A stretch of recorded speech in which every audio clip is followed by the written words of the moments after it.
Après Gao, Tombouctou est l'autre cité, symbole de cette reconquête de souveraineté lancée par l'armée malienne depuis 2013.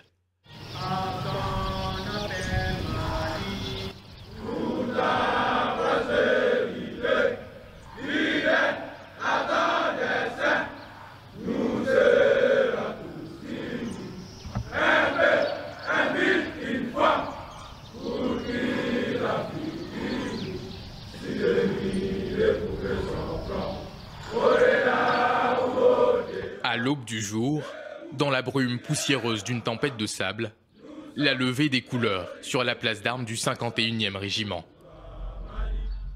Armée de terre!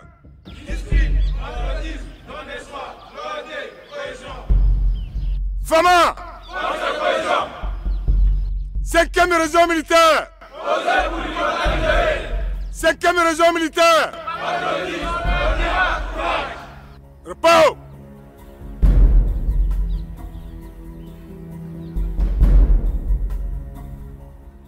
Chaque matin, 3 fois par semaine, cette unité a un rendez-vous incontournable. Une séance obligatoire de renforcement musculaire.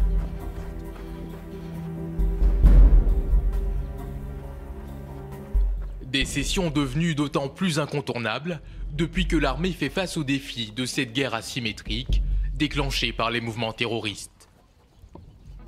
Pour réussir leurs opérations sur le terrain, soldats et officiers suivent désormais un strict régime physique, avec des exercices adaptés au combat. Au milieu de ces hommes, l'emblématique colonel Abbas Dembélé. Le commandant s'est illustré en 2013 lors de la bataille victorieuse de Konna, reprise aux djihadistes. Il était à l'époque à la tête d'un groupe d'élite, le groupement des commandos volontaires. Des forces spéciales prêtes au sacrifice qui ont été en première ligne pour la reconquête du Nord, contribuant à porter un coup d'arrêt à l'expansion des groupes terroristes. Aujourd'hui, le colonel Abbas Dembélé est le patron de la 5e région militaire à Tombouctou. Il tient à conduire lui-même ses séances matinales.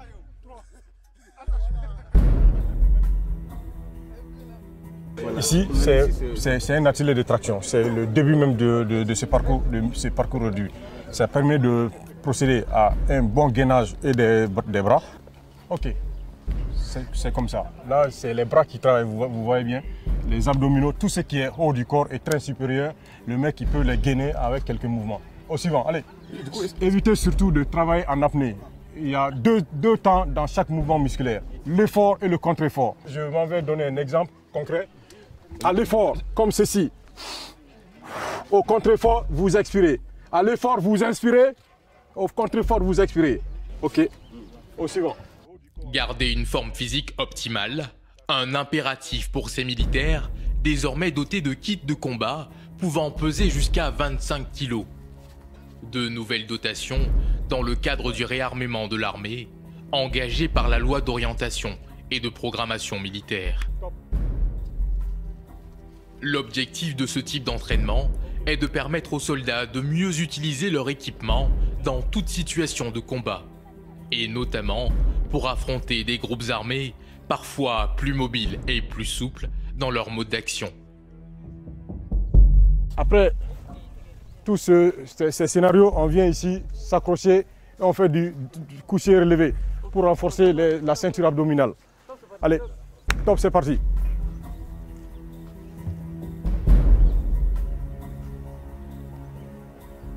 Et vous voyez que même si le parcours est appelé parcours réduit, c'est assez complet. Nous travaillons tous les muscles sollicités pour l'équipement du soldat, son évolution sur le champ de bataille. Sur le champ de bataille, toutes ces qualités requises sont imposées aux combattants pour réussir ces différentes missions. Il doit franchir des obstacles, il doit être souple, éviter dans un désert des coups de feu, en slalom, et tout cela demande de la souplesse et du renforcement musculaire avec tout l'équipement qu'il porte. Et on a la chance qu'aujourd'hui, l'armée malienne est dotée en casque, en gilet pare-balles, gilet balistique, en lot de munitions nécessaires pour réussir une journée de combat. Au quotidien, les soldats du colonel Dembélé se préparent physiquement à tous les scénarios, sous toutes sortes de températures. L'échelle de rail consiste à créer en individu la capacité de pouvoir se supporter. Et regardez comment ça va se procéder. Allez. Souplesse, agilité et force musculaire. Des entraînements sous des températures parfois hyper élevées, souvent proches du thermomètre, observés dans les massifs désertiques du nord du pays. Comme pour préparer ces soldats à devoir livrer un jour la mère des batailles, celle pour la restauration totale de l'intégrité territoriale du Mali.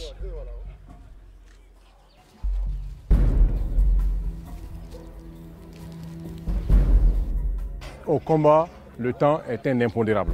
Et si on ne s'adapte pas aux différents climats, aux différentes conditions, en vue d'une réussite au combat, on aura tout faux. Justement, il faut pouvoir, pendant ces temps de commando, ces temps brumeux, ensoleillés et chauds, pouvoir adapter le soldat à ces conditions physiques extrêmes pour qu'il puisse restituer en principe dans le combat réel. Nous sommes dans une menace asymétrique. L'adversaire en face n'a pas de visage, il est diffus dans la population, il bénéficie de noyaux de complicité multiscalaire, en ce sens que nous ne pouvons pas livrer directement un combat avec notre adversaire. Nous avons des valeurs à défendre, nous sommes engagés pour la patrie et chacun de mes soldats possède comme identifiant une carte du corps du soldat que l'état-major régional a distribué à chacun de nous. Je pense que vous êtes tous prêts et frais pour le début du travail. On se donne rendez-vous pour le lundi. Chacun fera un sac à dos d'environ 8 kg avec armes, casque pour le parcours intérieur. Tout cela renforce la capacité du commandement à pouvoir évoluer dans un environnement hostile et avec adaptation. Garde à vous!